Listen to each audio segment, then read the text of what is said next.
है आजकल, और आज मेरा सौभाग्य है अभी मुझे आप लोगों के साथ इंटरेक्ट करने का मौका मिला है।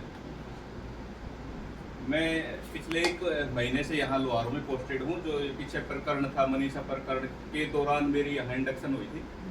उसके बाद से मैं अपनी सेवाएं यहाँ दे रहा हूँ लोहारों में।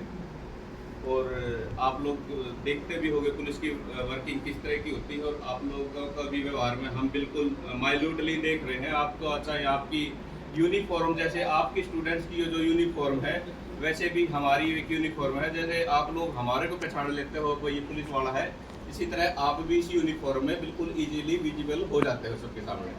तो ये तो होता नहीं भी स्कूल घर से कुछ पहन के आते हो, तो मोस्ट ऑफ दिस है कि स्टूडेंट्स जो होते हैं अपने घर से ही तैयार होके आते हैं स्टूडेंट्स यूनिफॉर्म में।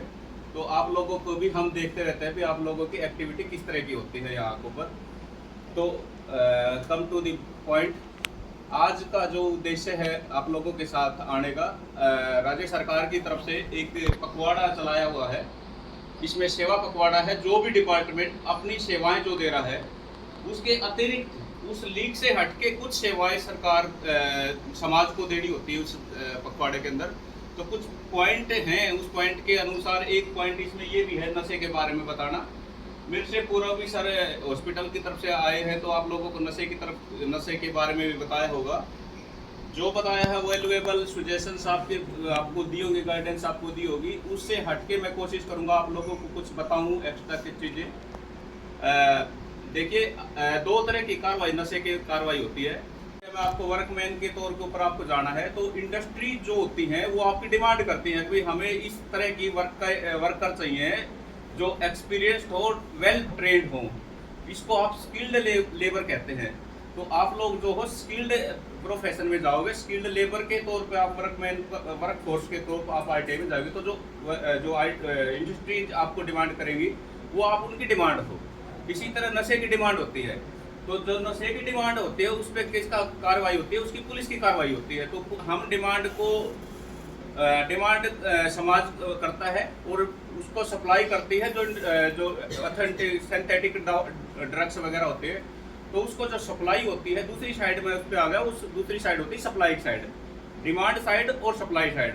डिमांड साइड का जो है कॉन्सेप्ट होता है वो समाज की तरफ से होता है, और जो सप्लाई साइड का होता है वो इंडस्ट्रीज का होता है। ठीक है ना। तो जो चीज़ें ड्रग्स, कोई भी ड्रग्स है, जैसे एक अफीम का है, अफीम का पौधा है, हमारे हरियाणा के अंदर तो अफीम उगाई नहीं जाती क्योंकि लाइसेंस नहीं है, उसको बैन है। लेकिन हमारी स्टेट है, साथ में राजस्थान स्टेट है, उसमें स्टेट की तरफ से लाइसेंस दिया हुआ है राज्य सरकार के द्वारा भी किसानों को, क्योंकि उनकी ज़मीन इस लेवल की है, कोई और कुछ एग्रीकल्चर वहाँ हो नहीं सकती, और अफीम का जो पौधा है वहाँ इजीली ग्रो कर जाता है। तो सरकार ने अपने किसानों को अपने पॉपुलेशन की वेलफेयर के लिए वहाँ दे दिया कि हम ये अफीम के पौधे की खेती करने की अनुमति हम देते हैं। पैसा लगाना है आपने, आप हो सकता है आपका परिवार सम्राट परिवार हो, मम्मी पापा सर्विस में हो, आप हो सकता है इकलौता बच्चा हो सकता है आपके पास इतनी ज़्यादा ज़मीन हो भाई हम सर्वाइव कर जाएंगे, कुछ समय के लिए आपको सर्वाइव हो जाएगा, लेकिन उसकी पूर्ति नहीं हो पाएगी।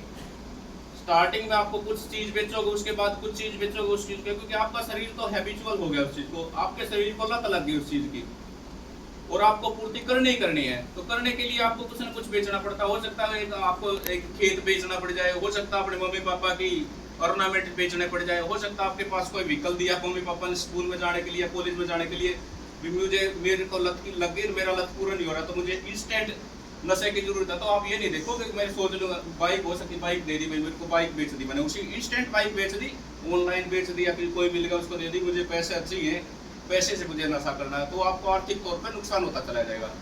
और मैंने एक भी कोई ऐसा घर नहीं देखा आज तक। मैं रोहतक से बिलोंग करता हूँ, रोहतक बहुत ज़्यादा एडवांस है यहाँ के मुकाबले में।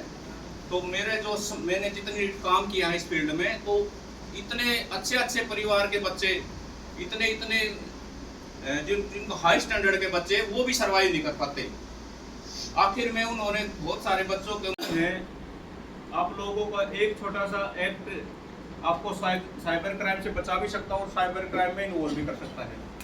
तो आप लोगों से अनुरोध मेरा, ना तो अभी किसी अनजान व्यक्ति को अपना मोबाइल नंबर देना है, ना किसी भी अनजान व्यक्ति को अपनी ईमेल आईडी देनी है। ईमेल आईडी यदि आप यूज कर रहे हो, क्योंकि एंड्रॉयड फ़ोन में ईमेल आईडी मस्ट होती है, तो अपनी ईमेल आईडी के ऊपर या और दूसरी के ऊपर डबल स्टेप की वेरिफिकेशन आपने रखनी है, ताकि उसका कोई भी मिसयूज ना कर सके।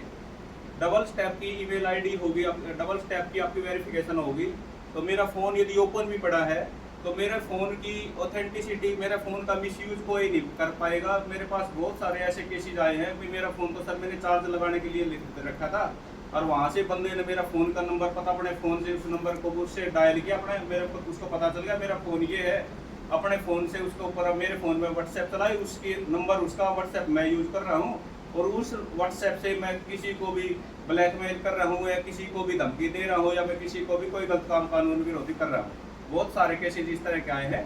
तो आपके पास यदि डबल स्टेप की वेरिफिकेशन है तो कोई भी आदमी, चाहे फ़ोन आपका कैसे भी ओपन पड़ा हो, उसको यूटिलाइज मिसयूज नहीं कर पाएगा। तो अपने फ़ोन के अंदर डबल स्टेप वेरिफिकेशन रखनी है। अपना फ़ोन अननेसेसरी किसी को शेयर नहीं करना है। अपने क्रेडेंशियल मीनिंग दे भाई, मतलब आपकी जो चीज़ों की जो ऑथेंटिसिटी है, आपका नाम, आपका खाता नंबर, या किसी को नहीं देना आप लोगों ने। कोई ओटीपी का कोई भी कंपनी आपसे ओटीपी शेयर नहीं करती कि आपके फ़ोन के अंदर कुछ भेजा है हमने, आप उसका ओटीपी बताइए, तो कोई भी नहीं मांगता आपसे ओटीपी। यदि आप ओटीपी किसी को बताते हो तो रेस्पॉन्सिबिलिटी भी योर्स, आपकी खुद की जिम्मेदारी बनती है इसमें। तो ना तो कोई अनजान जो लिंक आपके फ़ोन पे आया उसको क्लिक करना है आपने, ना किसी को ओटीपी बताना है। अपने फ़ोन के अंदर डबल स्टेप की वेरिफिकेशन रखनी है। फेसबुक, इंस्टा यूज है, मैं तो मना ही करता हूँ भाई, नहीं करनी चाहिए। आपका फेसबुक का कोई काम नहीं है, आपका इंस्टाग्राम का कोई काम नहीं है, लेकिन फिर भी यदि आप बच्चे हो चला रहे हो तो उसको ऊपर भी डबल स्टेप वेरिफिकेशन होनी चाहिए। तो शमशेर सिंह जी, समस्त स्टाफ और प्रिय विद्यार्थी, मैं जैसा आचार्य जी ने बताया, प्राचार्य जी ने, कि स्वास्थ्य विभाग से नहीं, मैं नशा मुक्ति परिषद लुहारू एनजीओ की तरफ से आया हूँ, और मेरी कुछ बातें हैं आपको ध्यान से सुननी है, ठीक है ना? पीछे आवाज आ रही है?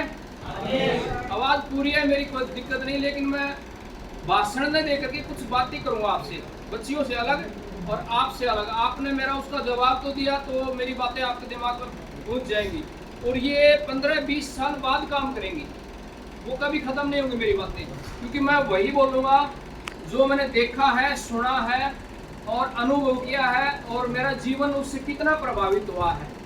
तो मेरे बारे में बता करके पहले मैं आपको एक कहानी सुनाता हूँ, पक्की और सच्ची। वो इसलिए सुनाता हूँ, जैसे ही मैं आपके इस शिक्षण संस्थान में आया तो मेरे को जिसने बुलाया वो भी मेरे पैचों की तरफ देख रहा था, एक बहन जी भी मेरे पैचों की तरफ देख रही थी। तो पहले मेरी कहानी सुन लो, पाँचों की बातें बाद में करेंगे, ध्यान से सुनोगे? 2001 की बात है, जब तुम्हारा जन्म भी नहीं होगा।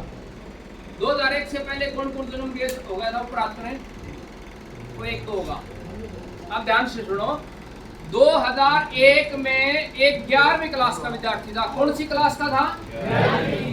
अच्छी तरह नहीं बोलो, मैं गुरुकुल में रहा हुआ। गुरुकुल के विद्यार्थी जो ब्रह्मचारी बोलते हैं ना, ब्रह्मचारियां होती है, लड़कियों का अलग गुरुकुल उनका, उनकी तरह बोलो आप भी। कौन सी क्लास में था? 11वीं। Very good. कौन से साल में? 2001। Very good. उस समय 11वीं क्लास के विद्यार्थी के रूप में मैंने अपने पाँच से ऊपर कर लिए थे, जो कि 17 साल से ऊपर है। ये बात तो थी पाँच की। तो अब ये मानना है, अपने मैंने अभी तक ऐसे अपना परिचय कहीं नहीं दिया था, लेकिन कुडल स्कूल में सरकारी में प्रोग्राम करके आया, तब भी मेरे पाँचों की तरफ देख रहे थे। तो ये बताने के लिए कि नशे के खिलाफ हम दमदार तरीके से लड़ रहे हैं, और ये उस दिन नीचे करेंगे जब कम से कम 8 से 10 एकड़ में बड़ी संस्था लुहारू में खड़ी कर देंगे, उस दिन हम नीचे करेंगे। मेरा संकल्प ठीक है? ठीक है क्या? पीछे वाले प्राप्त करेंगे? हाँ ठीक है, ठीक है। अब आते हैं अपने मुख्य टॉपिक पर, कि भी मैं नशेड़ी हमारे घर में कोई नहीं था, मेरे पिताजी नहीं था, मेरे पड़ोसी थे। जब पड़ोसी से किसी 11वीं क्लास के विद्यार्थी का पूरा जीवन तबाह और बर्बाद हो सकता है। मैं आर्य समाज के संपर्क में था। आप में से कोई होगा बीड़ी पीता, वो प्राप्त करो। वेरी गुड, एक ही मत है। फोटो तो मेरे पास वहाँ उस खोखे की कई आ रही हैं। आपने हाथ किया, पुलिस वालों के साथ पीते हो कि बार आपकी संस्था की। हमने कई तस्कर भी पकड़वाए हैं। सारी संस्थाओं के ऊपर नशेड़ी जो बढ़ेगा उसकी जिम्मेदारी हम लेते हैं। ठीक है, और उनको बचाना भी हमारा काम है। तो आपने ईमानदारी से मेरे से बात करनी है। SHO साहब भी आ गए हैं हमारे बीच में, और वो भी आपको नशा मुक्ति के बारे में बात बताएंगे। अब मैं नशे के बारे में शुरू से बताता हूँ कैसे फटाक से उसको उठा ली जाएगी। ये जागरूकता और सशक्त कानून दोनों जो है ना, आपको मैं बता रहा हूँ, ठीक है। ये तो नशे की बात होगी, आपको प्रतिज्ञा भी करवाएंगे बाद में कि भी आप नशा नहीं करेंगे। उससे पहले साहब भी आपको कुछ बातें बताएंगे।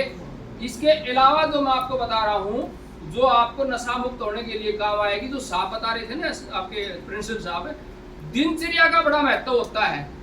ईमानदारी से ऊपर बात करें वो विद्यार्थी जो 4 बजे उठ देते हैं, 3, 4, 5, ठीक है, 5 बजे उठने वाले, 4 वाले नहीं करेंगे अब, 5 वाले, वेरी गुड, 6 वाले, 6 के यानी दिन निकलता, ठीक है। ये भी शर्माश्रम में कुछ ऐसे भी 8 वाले भी हैं शायद। तो जो 7, 8 वाले हैं उनका तो बेड़ा गर्क है, उनके अंदर जो